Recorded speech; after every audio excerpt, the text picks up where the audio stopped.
y en esta mañana vamos a estar compartiendo un tema importante de la kinesiología legal, que es la historia clínica. Yo soy especialista en medicina legal y ciencias forenses y también tengo el masterado en la misma. Bueno, historia clínica. Ahí existen diferentes definiciones y conceptos con respecto a lo que es la historia clínica, inclusive los enfoques que vamos a tener de ella en diferentes aspectos. Se define como el conjunto de documentos que están en relación con el médico y el paciente.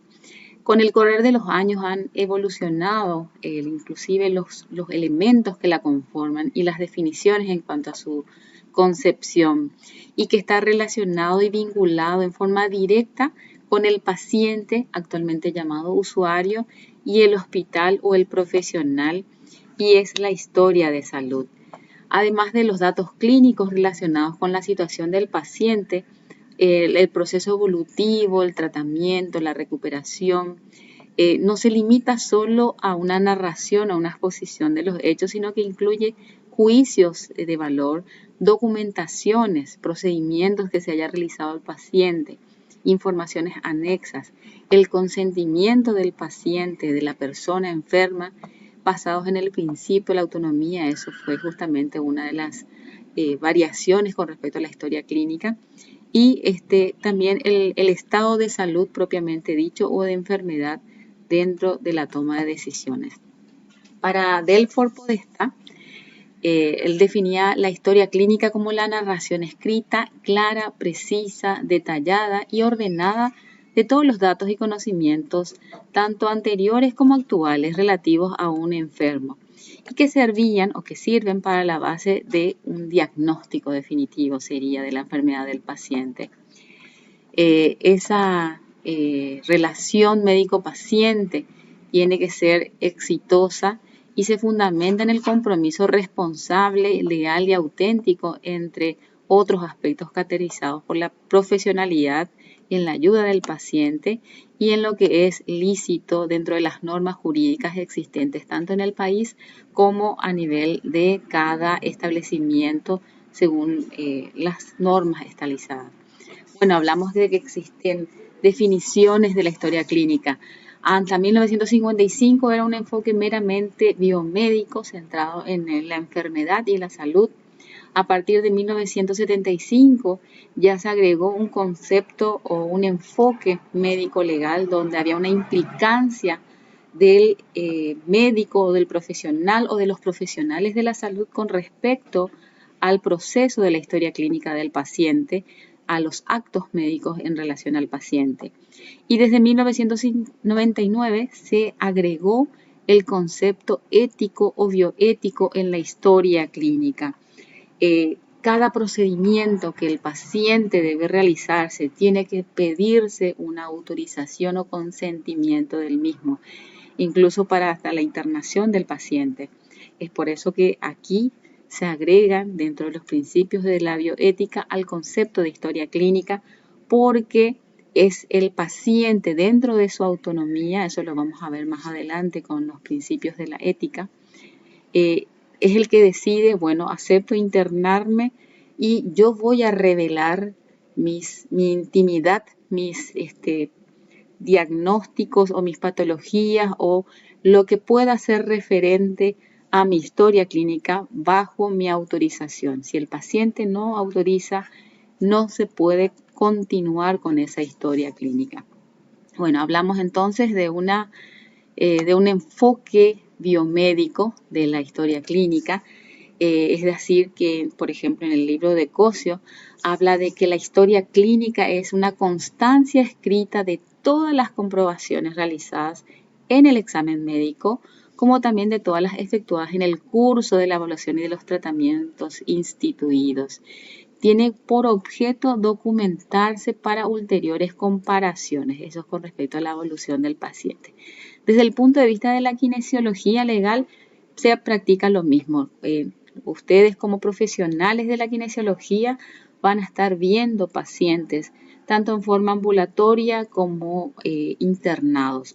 Y cuando están internados, ustedes trabajan en un equipo multidisciplinario en el cual el paciente ya tiene una historia clínica y eventualmente ustedes van a ir haciendo sus propias apreciaciones de cómo encuentran al paciente el día del primer contacto, más allá del examen médico. Ustedes desde el punto de vista kinesiológico también harán su valoración, digamos, las manifestaciones que tiene el paciente. Por ejemplo, un paciente postoperado en el cual ustedes tengan que hacer una valoración para el inicio de la actividad física, de la rehabilitación del paciente, o lo mismo un paciente que ha tenido un evento isquémico y en el que hay que iniciar la rehabilitación precozmente, por ejemplo. Entonces, cómo ustedes encuentran al paciente, qué movimientos están realizando, cuál es la valoración o la evaluación que ustedes consideren y el programa de sesiones de rehabilitación que irán escribiendo en la historia clínica de sus pacientes.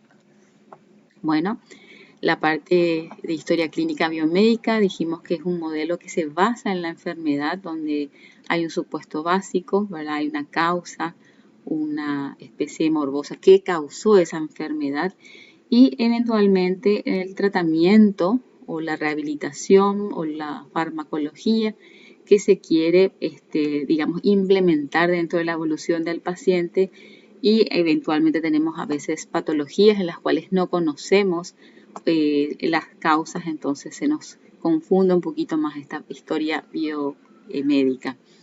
Desde el punto de vista médico-legal, es la exposición detallada y ordenada de todos los actos o autos relativos a un paciente, desde el ingreso al servicio o a la consulta, si fuese una práctica privada, hasta la finalización de ese acto médico o de ese procedimiento o ese tratamiento.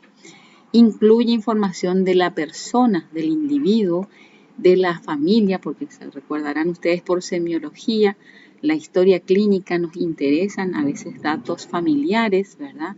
Los antecedentes patológicos personales del estado actual y la evolución, ¿verdad?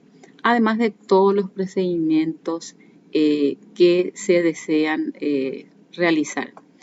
Así también es una herramienta muy útil, aparte de recabar todos los datos del paciente para la práctica médica y sirve como base para planificar la atención del paciente y es el elemento que nos sirve para eventualmente valorar en un juicio, revisar todo el contenido y estudiar cuál fue la calidad de atención prestada al paciente. También constituye un registro básico de la atención médica para eventualmente análisis de cualquier orden legal. Es por eso muy importante que escriban siempre la historia clínica, la ficha clínica de sus pacientes. Hablamos de la parte ética, de los problemas bioéticos que se pueden presentar, ¿verdad? Se supone que un paciente cuando acude a la consulta viene por su voluntad y libremente y eventualmente de acuerdo al planteamiento terapéutico se le plantean opciones. El paciente siempre tiene que consentir a la realización de los procedimientos, ya incluso desde el punto de vista invasivos por sobre todo, pero también incluso de la renuncia eventualmente, si no quieren recibir algún tipo de terapéutica o algún tipo de tratamiento, ¿verdad? Y es ahí que se incorpora dentro de la historia clínica el consentimiento informado. Ya lo hablaremos también en profundidad en otra clase. Eventualmente hay pacientes que ya antes de venir al hospital o antes de la consulta, sobre todo los pacientes testigos de Jehová o con alguna ideología religiosa, ya tienen unas disposiciones anticipadas en caso de que llegasen a tener algún tipo de desenlace con respecto a incluso los procedimientos a ser realizados o lo que hasta donde ellos quieren, desean llegar en el tratamiento. Y eventualmente también existen otros pacientes en los cuales ceden esa decisión. Si yo estuviese en estado terminal, si yo estuviese en capacidad de tomar decisiones, le cedo la responsabilidad o paso esa potestad a mi hija o a mi esposa o a quien considere deba tomar esas decisiones. Por eso se habla de disposiciones subrogadas, ¿verdad? Por supuesto, en la historia clínica, imposible tenerla y realizarla sin la confidencialidad entre el médico, el kinesiólogo, la enfermera, el paciente, porque todo lo que está guardado ahí pertenece al paciente y nosotros debemos guardar como secreto profesional lo que el paciente nos cuente, ¿verdad? Desde dónde vive, las condiciones, el motivo de consulta, es solamente interés y competencia del paciente y del profesional. A nosotros no nos debe importar, sea quien sea el paciente, las condiciones en las que esté, en el sentido de que queda entre nosotros o queda entre el paciente y el profesional. Nosotros no debemos violar el secreto profesional y no ir a contar, no sabes quién se internó hoy o vos sabes por qué vino fulano, mengano, sea conocido o ilustre desconocido. Y las competencias, hay un sistema de valores y competencias de la evaluación de la persona y de la dimensión de la enfermedad. Para recordar simplemente el conjunto de la historia clínica, que llegamos a incluso a incluir la ética, ¿verdad? Y recordando las funciones de la historia clínica, tiene como dato, entre las funciones de la historia clínica figuran la docencia, que es lo que a nosotros en este momento nos está interesando, ¿verdad? Porque estamos formándonos profesionalmente. Desde el punto de vista de la investigación, podría ser incluso un caso actual, ¿verdad? Que nos interese realizar una investigación de los pacientes que tenemos en el servicio, por ejemplo, dentro del hospital.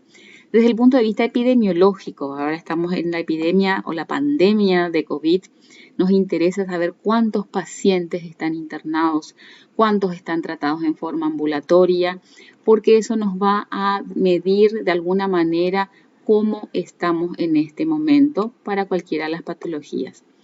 Además, también la historia clínica mejora la calidad de vida del paciente. Si nosotros conocemos cómo está el paciente, eventualmente nosotros podemos valorar y sugerir, por ejemplo, que cambie su estilo de vida, o podemos sugerirle que haga una terapéutica kinésica, que haga actividad física, una actividad física recomendada a su aptitud y a su movilidad, obviamente. Si el paciente ya tiene una lesión neurológica importante, no va a estar pudiendo realizar diferentes actividades, pero sin embargo sí ciertas de acuerdo a su actividad, y para eso el kinesiólogo, por ejemplo, le va a indicar qué movimientos los va a hacer, o incluso si hubiera tenido una parálisis facial periférica, también la movilidad de los músculos de la cara, por ejemplo, ¿verdad?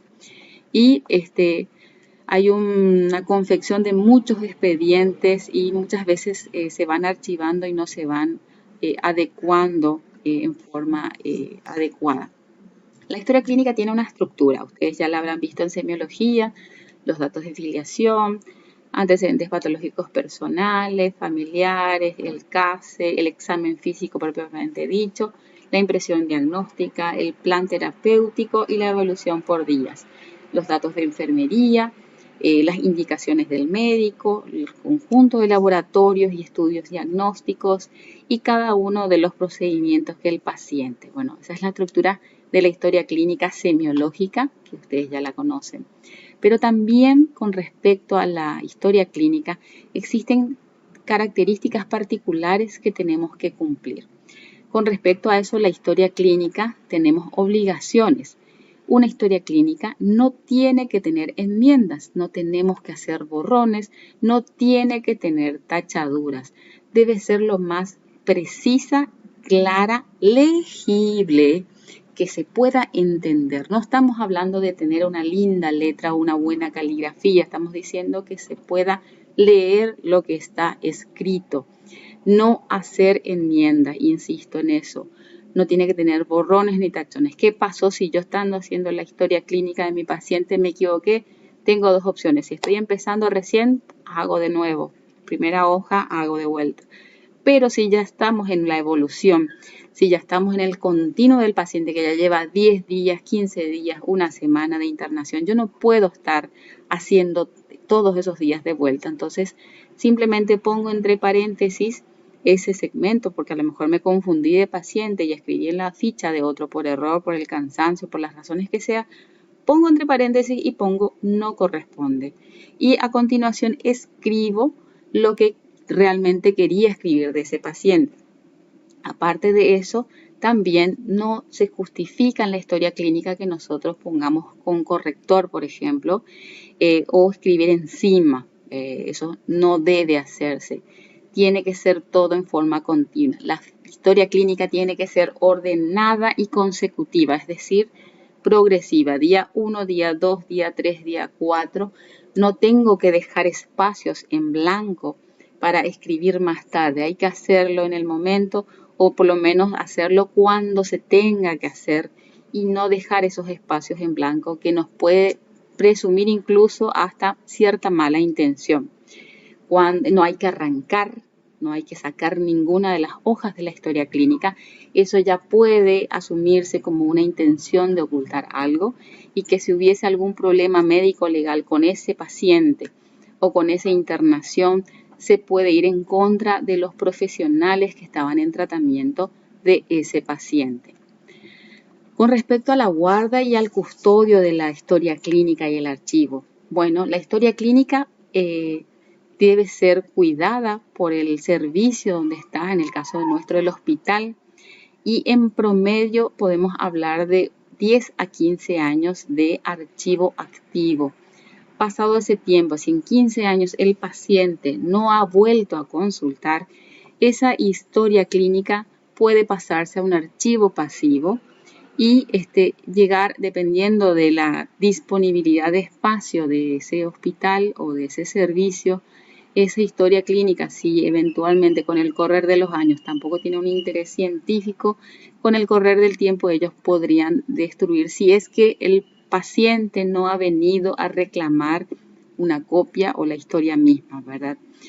Nos ha pasado cuando el Hospital de Clínicas se mudó desde la sede Sajonia a la sede San Lorenzo, que teníamos muchas historias clínicas, incluso de más de 50 años, algunas en buen estado de conservación, otras lastimosamente ya muy deterioradas y prácticamente no manejables. Y ahí se hizo un filtrado de esas historias clínicas de pacientes que continuaban, por más de que ya sean de 20 o 30 años, que sí continuaban viniendo a la consulta, otros probablemente no. Algunas se trajeron de vuelta a la sede de San Lorenzo con fines educativos, con fines de docencia, porque muchos pacientes incluso o dejaron de venir o ya han fallecido, pero tienen algún interés en cuanto a la docencia o la investigación. Y otras ya incluso estaban muy deterioradas y que también se han descartado, ¿verdad? La parte legal entonces 10 a 15 años su conservación y después en el archivo pasivo eventualmente otros 10 o 15 años más y ya va a depender de la capacidad de almacenamiento del hospital. ¿Quién es dueño o a quién pertenece la historia clínica? La historia clínica pertenece al paciente, digamos como continente. La razón de ser de la historia clínica es el paciente el que tiene la propiedad de la historia clínica, que es guardada o conservada por el hospital. Pero con respecto al contenido intelectual, al contenido informativo y los conceptos, básicamente es el profesional de la salud o los profesionales que están en relación con el paciente. Es decir, con respecto a la confección de la historia clínica, es el médico residente o médico de sala, donde depende de dónde está internado el paciente, y así también enfermería que tiene sus controles y seguimiento, que también es autor de esa parte, y cada una de las especialidades que han valorado al paciente también son, digamos, autores de cada uno de los aspectos que han escrito dentro de la evolución del paciente. Y entonces finalmente es la institución la que se encarga de almacenar o guardarla, que también tiene una responsabilidad con respecto a eso. ¿Quién puede pedir la historia clínica? ¿quién puede tener acceso a esa información? Obviamente los médicos que están atendiendo a ese paciente, porque eventualmente puede ser un caso de interés, entonces se presenta en la reunión clínica del servicio. Probablemente hayan ustedes asistido a alguna que otra reunión clínica por algún tema de interés en ofrecer al paciente o porque era un caso resaltante, ¿verdad? Es decir, pueden tener acceso a la información los médicos en asistencia, obviamente siempre respetando el secreto profesional. Cuando sean en ese tipo de reuniones, nosotros no decimos quién es el paciente, sino que hablamos de su historia como contenido sin dar el nombre, ni el apellido, ni el documento, ni la dirección del paciente. Hablamos procedencia en forma general y varón o mujer de tantos años, ¿verdad? ¿Quiénes más pueden tener acceso a la información de la historia clínica? Los médicos en función de docencia. A lo mejor nos interesa un caso en particular para enseñar a otros alumnos que quizás no tuvieron contacto o que no conocieron al paciente. O desde el punto de vista de investigación también. Haremos una investigación sobre, por ejemplo, pacientes que recibieron kinésica rehabilitatoria dentro de las primeras 48 horas post cirugía. Y bueno, se pide la ficha de todos los pacientes que tuvieron eventualmente cirugías traumatológicas, por dar un ejemplo. Por ejemplo. También médicos que no estén en la institución podrían pedir acceso a ella, que tengan funciones de investigación. Por ejemplo, ahora mismo, caso COVID-19, se está haciendo un par de trabajos de investigación y específicamente con plasma de pacientes recuperados. Entonces, los médicos externos, nuestros docentes de la UNA que están haciendo investigación, tienen el acceso o piden el acceso a las historias clínicas de los pacientes que están en el INERAM, que están en el IPS, en Ciudad del Este, en diferentes hospitales, porque de hecho ya es un trabajo, digamos, en conjunto, ¿verdad? Entonces, si bien no forman parte de esos otros hospitales, por el bien de la investigación, siempre autorizados propiamente por cada una de las instituciones y por nuestra reglamentación, que es la del Ministerio de Salud Pública, se hace y se autoriza previo permiso en cada lugar. También otros médicos externos autorizados eventualmente vienen a pedir permiso para ir a conocer. Eventualmente jueces competentes. Supongamos que ocurrió un evento desafortunado, una demanda médico-legal en algún aspecto del paciente. Entonces se hace una demanda y el juez manda a pedir, el juez del caso en particular, pide la historia clínica del paciente y el hospital tiene que facilitar la historia completa. Dependiendo de lo que haya pedido, generalmente la historia completa o algún resumen o lo que considere lo que haya pedido el juez, pero hay que cumplir y hay que dar.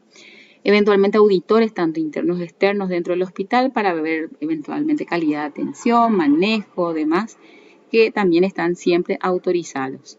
Y funcionarios administrativos desde el punto de vista de actividades específicas. A lo mejor se hace cuántas camas estuvieron utilizadas, cuánto tiempo, cuántos varones, mujeres, cuántos según el grupo etario. Digamos, para la parte estadística, probablemente los funcionarios administrativos están solicitando el acceso a la historia clínica.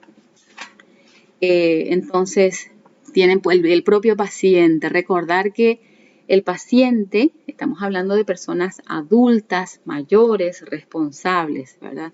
Cuando el paciente es un menor de edad, bueno, ahí es su responsable legal, entiéndase, puede ser su padre, su madre, sus abuelos o quienes estén debidamente autorizados, ¿verdad?, para representar a ese menor de edad. Entonces, eventualmente, en algunos casos, si son menores de edad, recordar que sus padres lo pueden solicitar en cualquier momento, salvo que ya en algún momento ya sea adulto, ya cumpla la mayoría de edad, entonces es el propio paciente que en su tiempo puede solicitar la historia clínica cuando lo considere, si quiere cambiar de atención de servicio, si va a viajar a otro país eventualmente y continuar su tratamiento. Ahí probablemente se le dé una copia y un resumen completo de la historia para que el profesional que está en el otro servicio pueda tener una claridad del manejo, y la historia original queda todavía en el hospital, ¿verdad? Quien ya recordamos, bueno, el juez competente de los casos, de si hubiese alguna demanda, y recordar que toda información que surja de la documentación producida con motivo de la atención del paciente queda comprendida dentro del secreto profesional. Es decir, todas las personas que trabajan en el hospital dentro del servicio de la atención al paciente deben guardar el secreto profesional. Hagamos un repaso.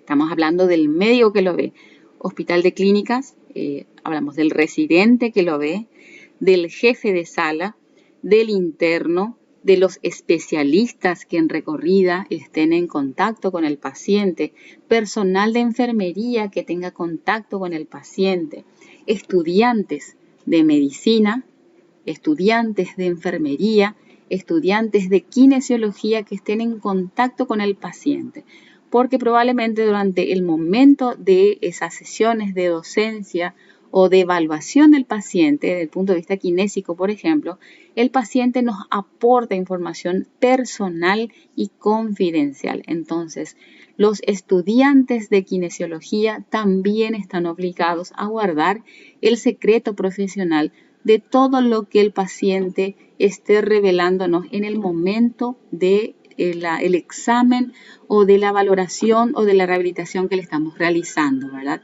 Así como también incluso personal de administrativos que estén en contacto con el paciente, porque a veces solicitan un resumen de la historia o necesitan una ayuda social, y eventualmente nosotros le damos un resumen a nuestro personal administrativo de secretaría, de docencia o de parte administrativa propiamente dicha, para que realice un resumen escrito y que se lleve a las fundaciones, a organizaciones sin fines de lucro que suelen ayudar, pero que necesitan un documento del hospital o de la institución o del servicio que avale los diagnósticos del paciente. Entonces, ese personal administrativo, docente o administrativo propiamente dicho, también debe guardar el secreto profesional. Personal de nutrición que está haciendo valoración y adecuación de la dieta del paciente, que viene a ver cada día o día de por medio cómo está el paciente internado, también debe guardar el secreto profesional. Y estamos hablando de todo lo que esté en relación con el paciente, la integridad del paciente, el secreto del paciente, para evitar malos entendidos y confusiones con cualquier problema médico legal. Obligaciones. Cuando el paciente va de alta, el profesional de salud o el kinesiólogo, cuando da un alta kinésica, también debe realizar lo que se llama una epicrisis al paciente o eventualmente a los familiares. ¿Qué es una epicrisis? Es un pequeño resumen de diagnósticos del paciente, con qué ingresó, con qué sale de alta, con qué diagnósticos finales, todos los procedimientos más resaltantes que haya recibido el paciente, el tratamiento. Por ejemplo, el paciente debe continuar con rehabilitación física durante 2 meses, debe ir a sesiones cada 2 días en tal o cual lugar para mejorar tal o cual cosa, por ejemplo, para el punto de vista kinésico. Debe tener la firma del profesional quien realiza ese diagnóstico y obviamente tiene que estar certificado, ¿verdad? Y si es el paciente también en forma ambulatoria, también si vamos a remitir a otro, por ejemplo, del hospital de clínicas para la parte de rehabilitación, le queremos mandar, por ejemplo, a Teletón, por ejemplo, también con un resumen de tal manera que los profesionales puedan valorar y decir, bueno, necesita esto, tiene razón el kinesiólogo, o podemos optar por tales o cuales opciones, ¿verdad? Y en el caso de fallecimiento o incompetencia del paciente, se le entrega esta epicrisis al cónyuge, al responsable legal o al pariente más próximo allegado, dependiendo de las situaciones y condiciones. Simplemente recordar un poquitito lo que es el consentimiento informado, que es la solicitud obligatoria que tenemos que estar realizando y que tiene que estar incluida en la historia clínica para todos los tratamientos e incluso los rechazos de tratamiento para todo adulto mayor, y en caso de menores ya sabemos que tenemos que solicitar a los padres, ¿verdad? Está tipificado dentro del Código Penal paraguayo, el consentimiento informado, incluso tiene una pena en caso de incumplimiento. En el Paraguay existe un proyecto de historia clínica informatizada, así como hablamos de la evolución de la historia clínica, diferentes conceptos. Ya hace más de 15 años a nivel del mundo se habla de historia clínica. De hecho, en España, Estados Unidos y otros países se utiliza una historia clínica informatizada que incluso tiene acceso el profesional tanto del hospital público como del hospital privado. Digamos que tienen un sistema de habilitación de tal manera que el médico tratante pueda tener acceso a lo que corresponda del paciente que vio a otro especialista, por ejemplo, o incluso de la parte comunitaria, ¿verdad? El médico de familia, que probablemente es el que maneja más el paciente, sobre todo en España, tiene acceso, por ejemplo, a lo que el especialista en otra ciudad, a kilómetros de ahí, le pudo hacer en su consulta y que lo ve eventualmente cada 6 meses, por ejemplo, o cada 3 meses según la indicación. Hay un lindo nexo que se forma con las historias clínicas informatizadas que estén acceso libre. No todas tienen acceso todo el tiempo, eventualmente se habilitan mutuamente, cosa que en nuestro país todavía no lo tenemos vigente. Sí, ya tenemos hospitales que tienen el sistema de historia clínica, pero no es una historia clínica que sea muy funcional, ya que se limita a segmentos, es decir, tiene todo separado, caso de la institución de previsión social, que cada consulta o que cada internación está por separado. No hay un continuo de años del paciente como existen en otras historias clínicas informatizadas. Bueno, resaltando en nuestro país, desde el año 2018 existió una comisión que intentó a nivel de los diputados y senadores el establecer la historia clínica electrónica. Era un proyecto de ley que ya se aprobó, pero que todavía no se implementó y no está todavía de todo el punto de vista activo, digamos, ¿verdad? Es una muy linda iniciativa, pero todavía con dificultades de ir iniciando eso. Para recordar también, el Ministerio de Salud Pública tiene un formato digital de fichas médicas que está presente desde desde el 2016, que también tiene sus pequeños defectos, ya que no está presente en todo el país, ¿verdad? Hay ciertos lugares como Alto Paraná, Canindeyú y Guairá donde ya están implementados, pero nos falta implementar en el resto del país. Esto es simplemente para conocer el formato de historia clínica del Ministerio de Salud.